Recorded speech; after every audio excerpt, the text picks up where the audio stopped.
I mean, you could have a situation where he would still be like, "No, she was still crazy." Like, Yeah. like there was no proof back then. She got lucky, basically. But Who hurt you? yeah.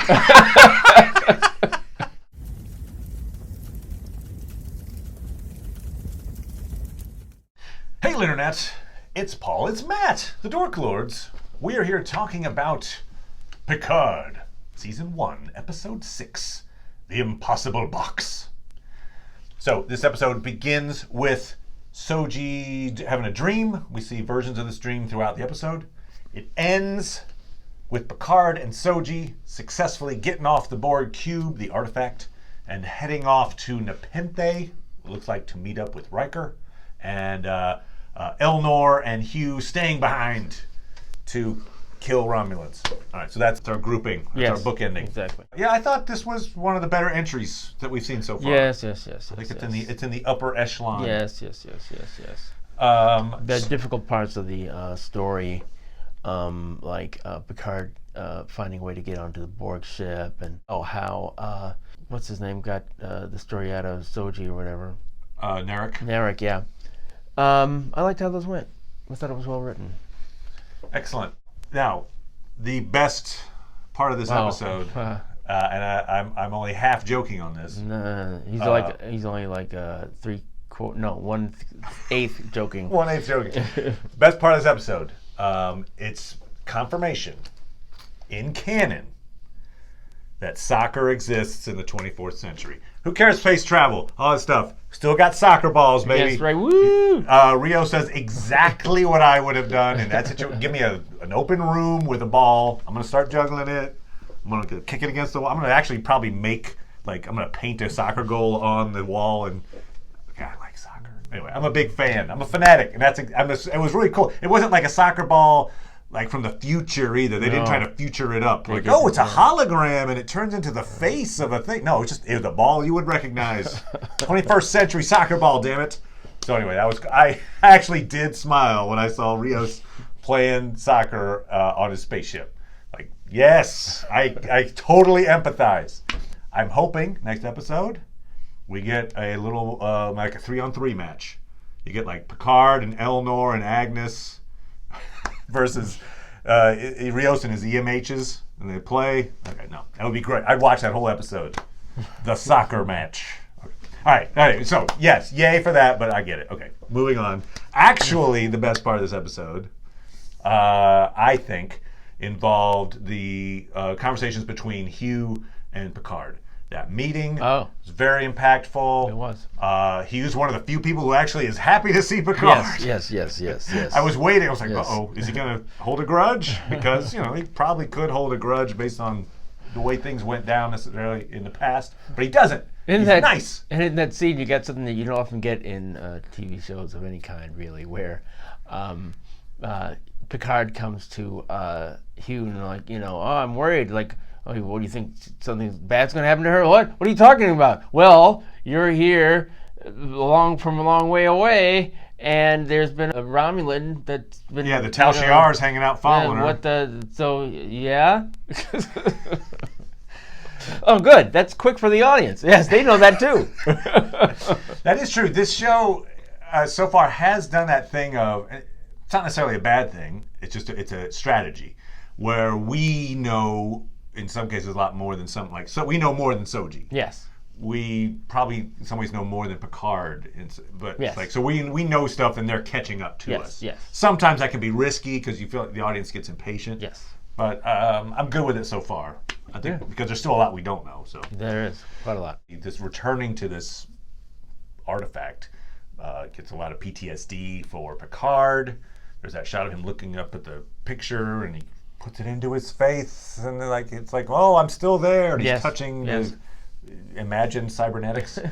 And so, he gets this like big PTSD moment when he enters the artifact, and he sees these Borg coming out for him. And they are creepy about it. I'll say that. Like, we find out that he was like, oh, no, they're just trying to make sure you don't fall. But like, okay, they can do it slightly less creepy. Hey, they got to Borg it up. They got to Borg it up. Can't stop them. Maybe say like, excuse me, sir, I think you might be falling. I just want to make sure you're okay. Couldn't they say it? They can talk. That's not really Borg-like. Is that not Borg-like? They've been deborged. They're, start It takes talking. them a while. Okay, all right. No, they have to do. Anyway, but they're nice to him, and there's a, we see actually a mini arc even in this episode, where we have in the beginning of the episode, Picard says that angrily that Borg don't change. No, they don't. Metastasize. No, God, he's like the idea that they could be nice or in any way is an anathema to him.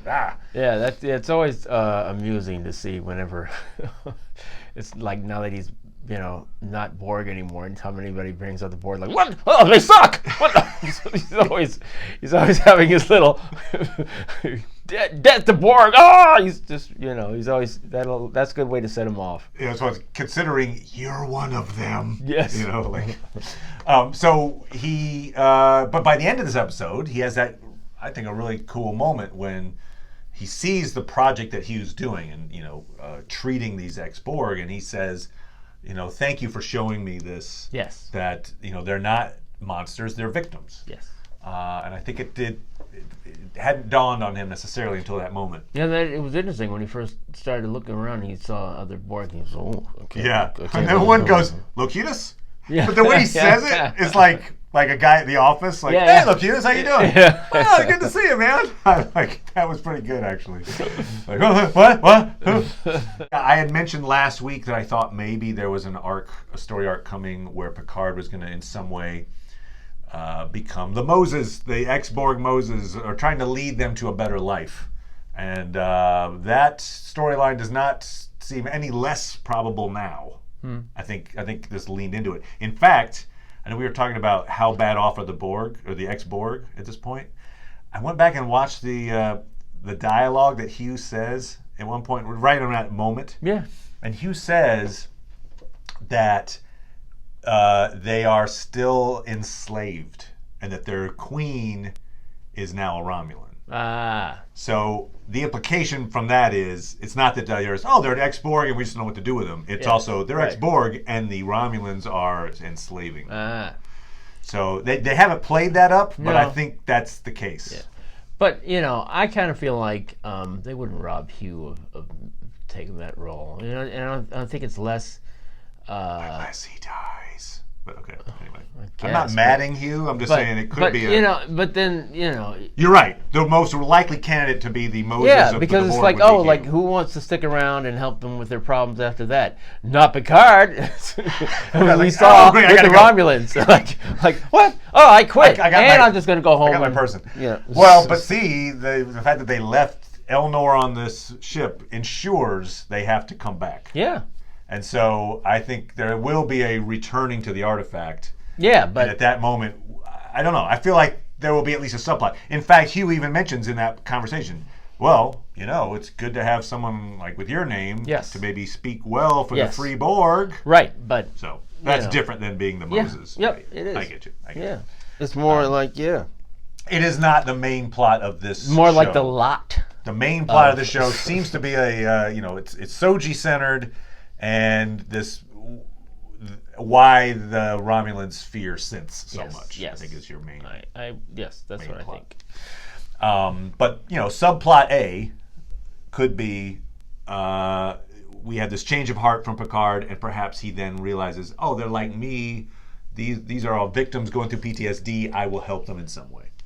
I mean, maybe what happens is they. After all this stuff with the Federation and the Romulans and these synths is exposed, that they have to, in order to save face, try to be nice to the Borg, the ex-Borgs. Yeah. I also do see perhaps, we see in the trailer for next week that obviously Hugh and Elnor are staring down an entire army, essentially, of Romulans. They get captured. And it could be that in order to escape their capture, Hugh might use some of these ex-Borg to help resist. Sure, yeah. We'll find out. Agnes obviously just gets off the hook. We suspected she would, at least for now. Well, yeah. Because it's just too early for her to be found out. If she's like, oh, you killed Maddox, put her in the brig or whatever. Yeah. So we figured that that wouldn't come about for a while. So she lies. Yep, and she does. they buy her They her do lie. completely. They buy all the lie. We also saw that she was flirting with Rios, so she. They consummate their relationship. They make out, and then yes, consummate. Little handhold. I assume they would have a shot of him putting his boots on. That's the old Star Trek. Oh, Always cut to Kirk putting on his boots. You're like, oh, okay. Although, for all you know, she was leading him to do a little one-on-one soccer. Right, sure. In fact, I mean, he had a soccer, but he's probably like, let me finish my soccer game. I'm having a hard time figuring out how manipulative she is in this moment. As we talked about, she does seem to have an honest, emotional breakdown at what she did to Maddox. Yes. So there's that. So I don't think she's a complete, chaotic evil villain. But on the other hand, What does she gain from sleeping with Rios? well, I like getting in good with the crew kind of thing. No? You think it's just like it's not manipulative in any way? It's just like I think it's just self-care. She's upset and she, wants to take her mind off what she's doing. okay. I mean, I doubt everyone. That's my problem. I'm like Narek is a complete villain, and Agnes. I'm like, it's how it's only an villainous is she? expression of how stupid she thinks Rios is. Like, well, that was some good sex. You killed somebody? Well, I can't play volleyball all day. Oh yes, you can. It's soccer, by the way. Yeah. Not volleyball. You would never play volleyball. I'm still wondering how she is in this moment. I feel like she is betraying them. She is knowingly betraying them. But I mean, one of her I guess it's characteristics is not being especially. Well, she says, "Oh, I know that I'm making a bad choice while I'm making it. That's my superpower." Yes. Right. I mean, she's somebody who it's not hard to tell when she's upset about something or, So, yeah. I mean, the scenes that we see, she's not especially good at hiding herself, is what I'm saying. I got you. She's not a practiced spy. Yeah. Okay. Fair enough. Unless she's so practiced that she looks like an unpracticed spy. Okay. No. All right. Got it. So. Yeah. She's not a Kaiser Soze. Kaiser Soze. Kaiser Soze. Rafi's still dealing with the after effects of the rejection from her son. She goes into a drinking binge and a smoking binge. Her real contribution to this episode is that she is given the job of talking Federation contact into giving them the permission they need, the diplomatic pass to get into this Romulan space. Yes. Which she does, and she burns that bridge, and the person's like, never call me again. Yep. And then she goes back to her cabin, and she's upset, and Rios tries to, make her feel better.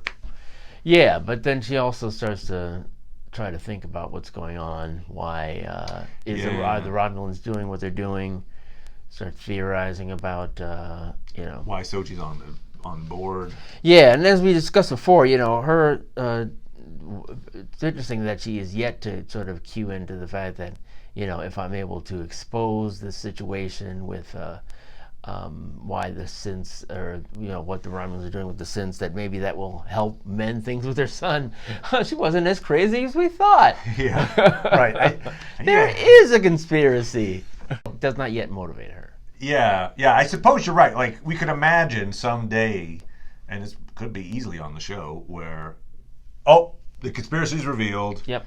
There's a big announcement about it, and there's like some news thing, and we see the son like at his house, like watching the news or something, and like,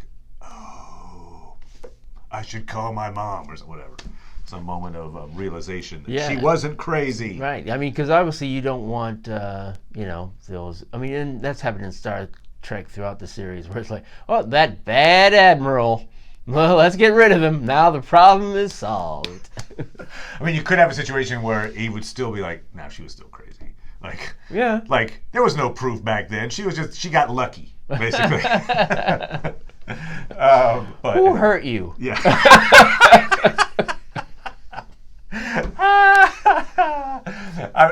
Yeah, got it. Okay, yes. They do get the permission. They get to the ship. The permission is only for Picard, so everybody else has to stay on the ship. And Picard tells Elnor, "Stay on the ship.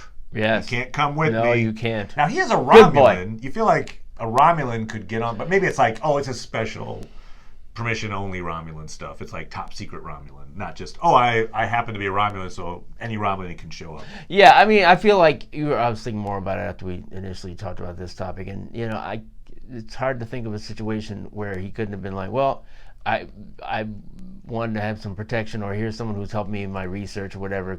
He's a Romulan, so why do you? Right. But anyway, for the sake of the show, they want to keep Elnor off, and then Elnor has to show up at the right moment. Yeah. So, just Picard, he's alone. That does help the idea of this PTSD, because he's just separated from humanity. Yep. And now he's in Borg That's space. true. Yep.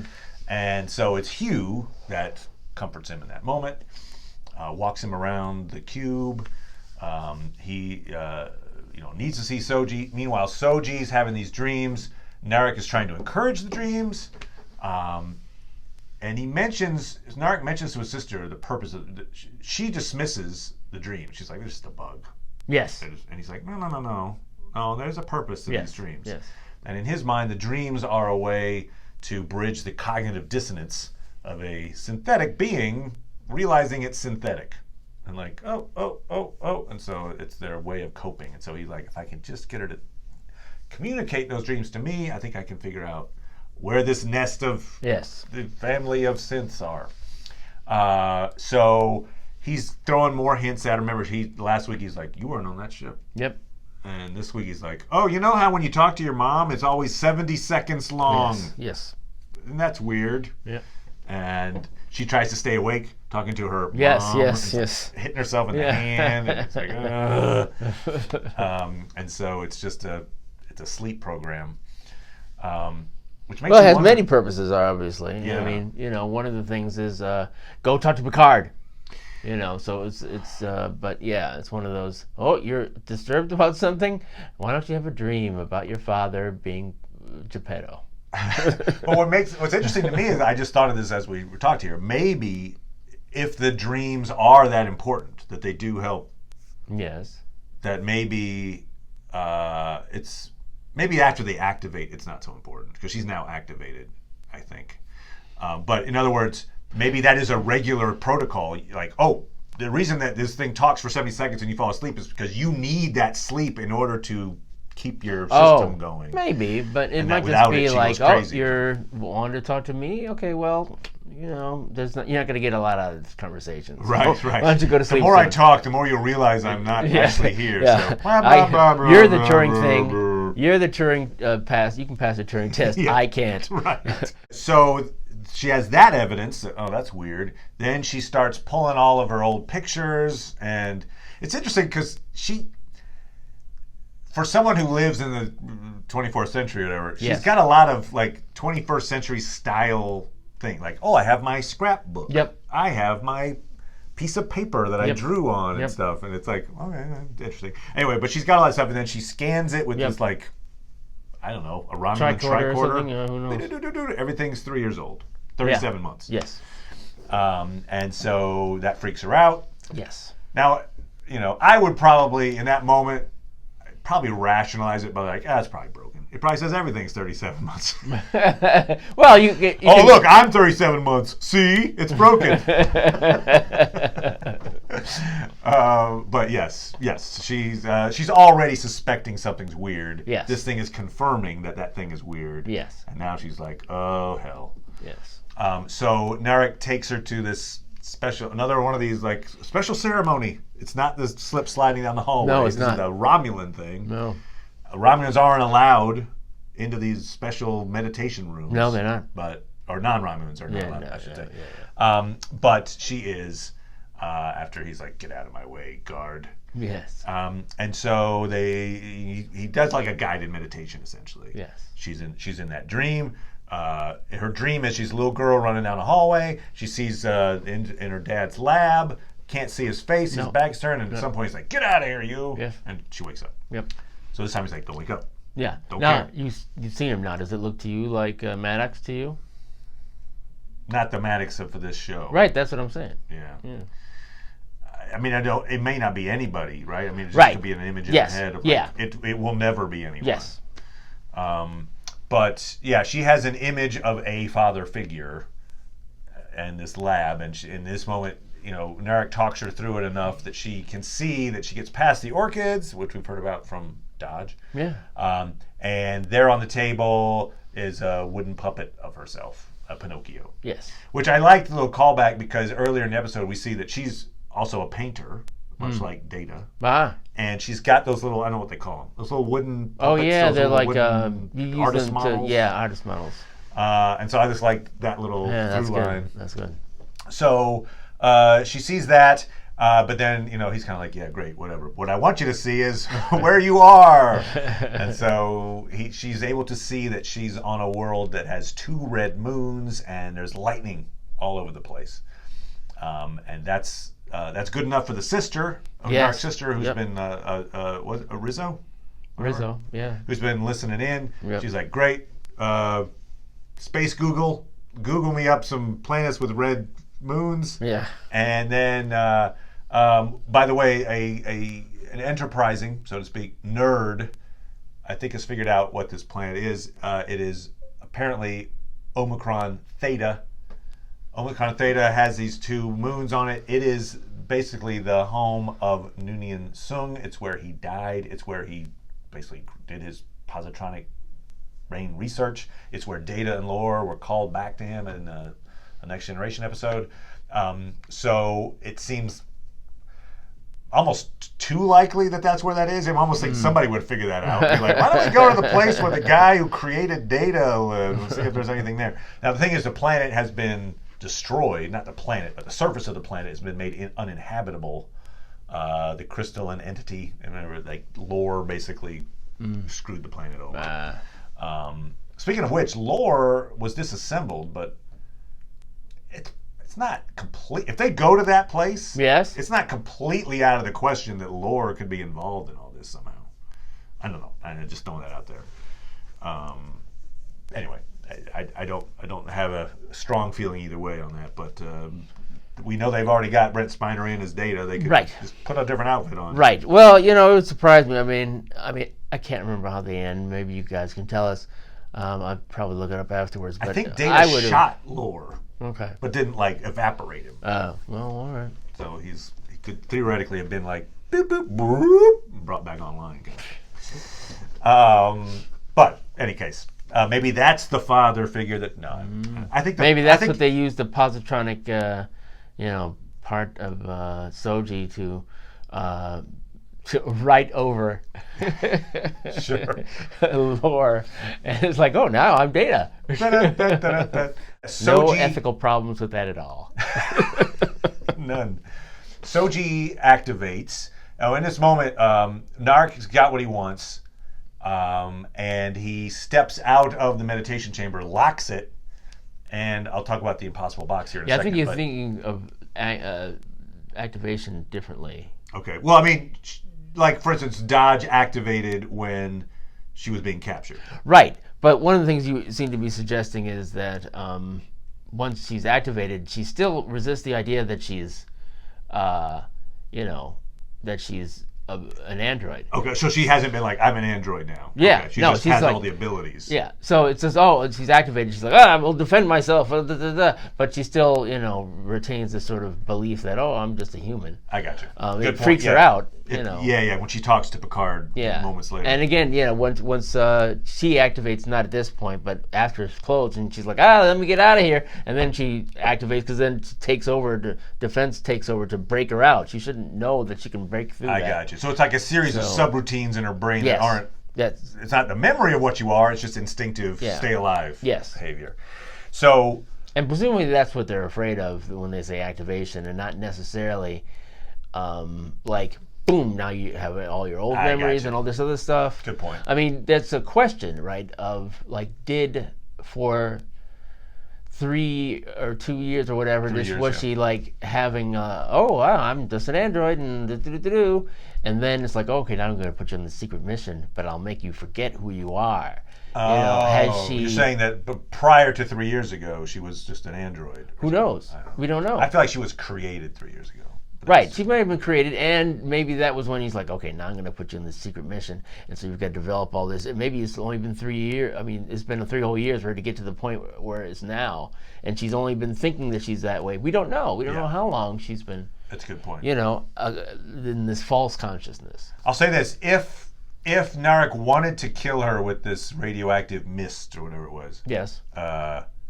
not effective. No. That stuff was in there. Yeah. She's punching. Yep. I'm like, you could have picked a better poison. I don't know.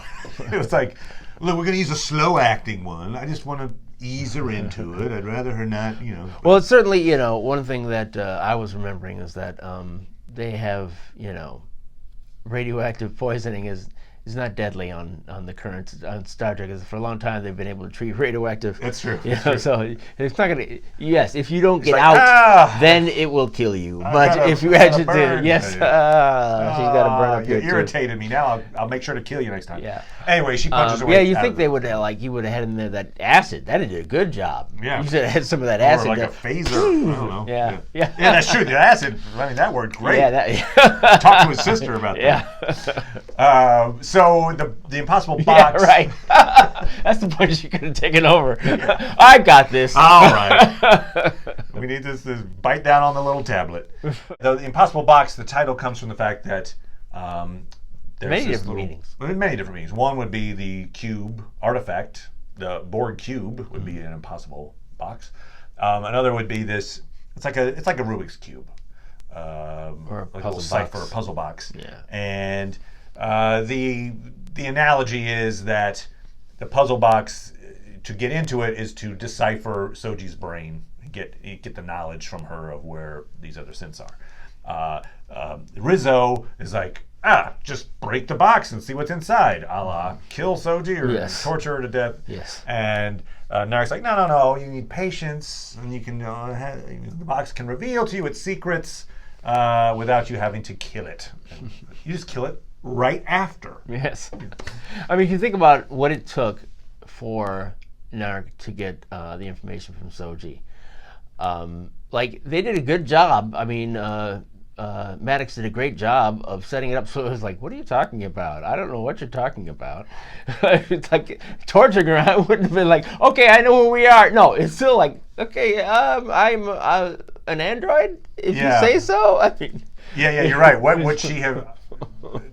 Yeah, they would have had to maybe take apart her brain and try to plug it into like a USB or something. My body feels weird. So we do see Narek has misgivings, regrets Sure. at having in his mind, killed Yes. Soji. Yes. In the moments before she escapes. I didn't necessarily buy all of that, but I get it. He's the guy who was sent in. Before he met Soji, he was probably a member of this Vash or whatever, who was like, synths are terrible. Yep. Anything we can do to kill them off is good. Yep. Here's your mission. Go to this synth, get the information, move on. But in the time, he fell in love with the thing he hated. Or at least, had an affection for her, Yeah. So that will probably come into play later. It seems like the big bad villain, the person who's never good at any time, we've never seen her actually have a positive emotion on screen, is Rizzo, is Narek's sister. So I assume she's our heavy who must be destroyed or defeated. Well, yes, certainly the one we know, but there may be somebody over her. I mean, O was obviously over her. Yeah. So that's a good point. She's middle management. Yeah. Yeah. In fact, actually, I mean, that's interesting. You think about the structure of it. Is O a secret Romulan, or is she just the Federation part of the scandal? And is there a comparable Romulan person who's I feel like she's a secret command? Romulan who's infiltrated the Federation. You do? But Okay. as opposed to someone that they inside the Federation already that they co-opted. But I could be wrong. Right. We don't know, too, what role O had at the time of the attack. True. So, that was all part of it. It was all part of the attack happened, and then the Federation said, oh, good, this is our chance to ban synthetics. And, leave the Romulans off to their own devices or whatever, and presumably, I think what we're discovering is that the Romulans are involved in the attack for some reason we've yet to determine. So yeah. So I'm just trying to figure out. I mean, I guess we're probably it's 4 episodes left. So yeah. Plus, we seems know that they're more going certain. to Nepenthe and not to, say, Omicron Theta. Right. So they've got to stop off. That's going to take probably a majority of an episode. Presumably. And so they still got to go to Omicron Theta. We're saying Omicron Theta. They got to go to the place with the 2 red moons. Right. Then they're going to probably come back to the Borg cube. You'd think. So there's that's your 4 episodes right there, practically. I guess. Unless they are able to escape. We'll see.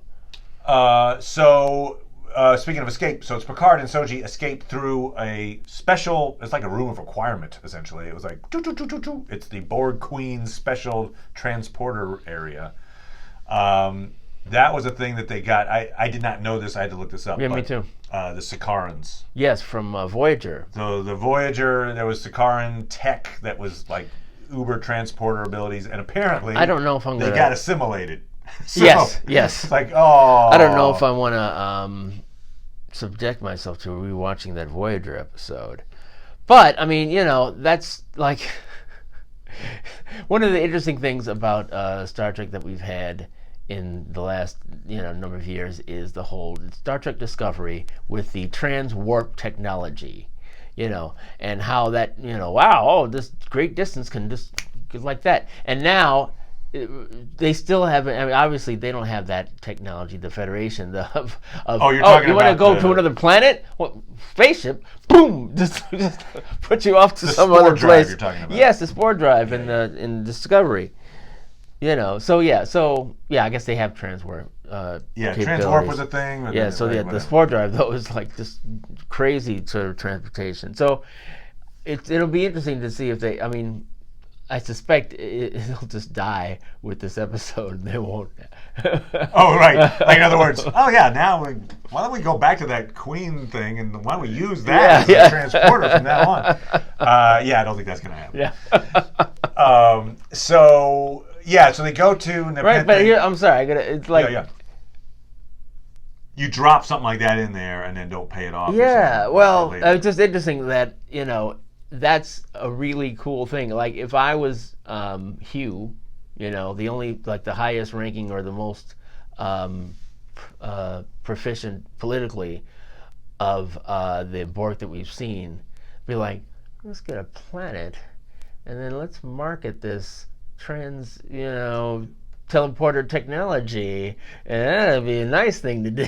Like, it's like it'll change everything. It's like The Fly, Like, it's true. there are shows like that where something gets introduced and then dropped. Yeah. And it was useful for an episode. Yep. That's what it was in Voyager, because you never heard about it again. That's true. That's true. This is a very geeky reference, but back in the day, the the Dungeons and Dragons cartoon. Oh. All the little the team on the show all had one item each. Yes. I've got a shield. Yeah. I've got a club. Yeah. All right.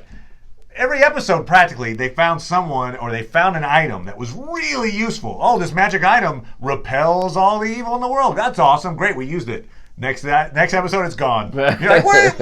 Let's use it. What are you doing? We'll throw this away. Oh, no, I've got this club. It'd be great. Like, what are you? Anyway, so it's a similar idea with like, this thing actually will teleport you in this gigantic, basically galaxy-wide swath. We'll use it once. So they use it to go to Nepenthe, and that is on Picard's advice, and I believe the whole reason for that would be because Riker and Troy, we think, are there. Yes. And they can be trusted, so we're going to go there. Yes. Nepenthe, Greek mythology, I think it's in the Odyssey. It's a drug essentially that it can help you forget in a good way. I think you use it to like ease old wounds and stuff like that. But, maybe it helped Riker forget how much he hated Picard. True, right. There you go. I was always number 2. And then he named the dog. And then he named the dog after me. But it's interesting, because you've got essentially that's what Raffi Rafi's storyline right now is that she's in some ways an addict. Yes. Taking a drug Yes. to try to forget Yes. the anguish of her Sure, past. sure. So I don't know. It's interesting that there might be some little tie in there. Maybe. So they get away. Elnor. Now here's the thing we talked about. Elnor shows up a little too easily. I'm not sure how he actually shows up in the moment because no one on the ship, like Rios is like, where did he go? Yep. So no one on the ship helped him No. get from their ship, the Serena, to the Borg Q. He just did it. I'm like, damn, that guy. He was taking some classes. He was taking some IT classes at the nunnery. But anyway. Well, and you think about it, like the first time, since the beginning of the original series, Star Trek, where it's like you got somebody like pushing the button, and someone's standing there. Like you'd think after all this time, you could be like, timer. Okay, let me just get in the thing. Boom, there you go. No, you got to go. Do do the little sensor, the slider bar. Where's his head? No, actually, the slider bar is just it's the speakers I've got. I'm just leveling them. Oh, yeah, that's right. I love the sound. Oh, too much treble. Too much. So he shows up and immediately kills like 3 or 4 Romulans. He does. And it occurred to me in that moment, didn't Picard tell him don't kill anyone? Yes. Yes. And he's very obedient. that's true. Stay in the ship. Stay in the ship and don't kill anyone. No, don't kill anyone. Show up, kill everyone. Yep. So maybe there'll be some ramifications for that at some point, but it was just kind of weird. It seemed to drop the whole, all right, I can't kill anyone because Picard told me don't just go killing people randomly. We have a feeling he's about to kill several more people. Yes. Because he's got it. We hear him say, "Choose to live," Yeah. as we go to black, which I like that ending. Although I'm guessing that the Romulans do not choose to live. Probably not. He's gonna mad be at all of them. He's gonna, I've matted everyone in that hallway. It's running at Elnor right now. Although, Doomed. there's probably more though than he could probably. Certainly, I think that by the end he's gonna get captured. Yes. Or so. Yeah. So then it'd be very fortunate for him that they won't kill him. Probably. Can he deflect blaster Rash fire? away. I think that's another thing we're gonna have to they're yeah. gonna shoot at him. Does he dodge? Does he block? Yeah. Who knows? Is that sword really good? I mean, Yeah. You think they could come with some sort of blaster, blaster combination, blaster sword? called a lightsaber? You can't Perhaps? blast with a No, I know, lightsaber. just kidding. Aha! So yes, we'll see him invoke his Jedi powers and take out a Borg cube full of Romulans, angry Romulans. We're not the Romulans you're looking for. Anything else, sir? No. All right, I think we're good. Thanks so much, everybody. We'll be back talking about episode 7. Mr. Button's got a birthday, so he's going to be taking some time off. Sure. But he'll be back talking about Altered Carbon That's right. and Picard. So anyway, all right. Thanks, everybody. See you later.